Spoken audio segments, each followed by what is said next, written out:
छोड़ी चल जइभी काल है पियाबा के घरबा।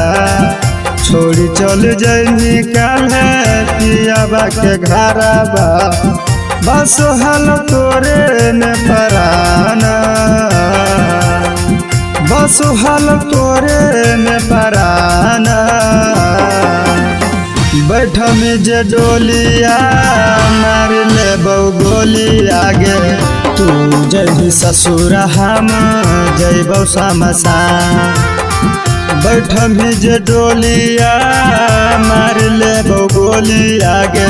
तू जइभी ससुर हम जइबौ शमशान।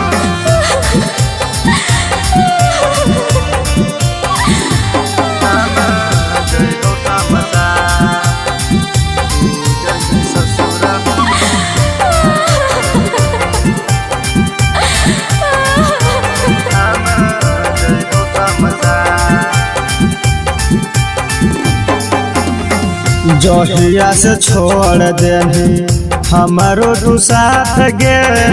दिन मत कट जाहु कटौ नहीं रात गे। गे जाना जहिया से छोड़ देनी हमारो तू साथ गे। दिन मत कट जाहु कटौ नहीं रात गे। मार देनी दिलाबा में बाना, मार देनी दिलाबा में बाना। बैठो में जे डोलिया मार ले गोली आगे। तू जइभी ससुर हम जइबौ शमशान। बैठ में जे डोलिया मार ले गोली आगे। तू जइभी ससुर हम जइबौ शमशान। बैठ में जे डोलिया मार ले गोली आगे। तू जइभी ससुर हम जइबौ शमशान।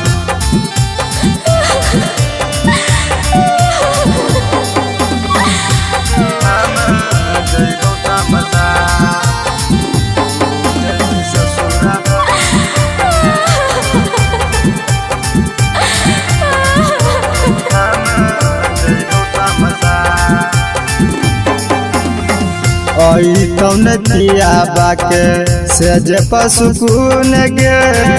लाल के बाहो हाकौ अखिया से खून गे। हे गे सोना कौन पियाबा के से जे पसुकून गे। लौकस के अखिया से बाहो हाकौ खून गे। लेके चल जइभी हमर जाना, लेके चल जइभी हमर जाना। बैठ में जे डोलिया मार ले गोली आगे। तू जइभी ससुर हम जइबौ शमशान। बैठ में जे डोलिया मार ले गोली आगे। तू जइभी ससुर हम जइबौ शमशान। बैठ में जे डोलिया मार ले गोली आगे। तू जइभी ससुर हम जइबौ शमशान। Manish recording studio Halsi.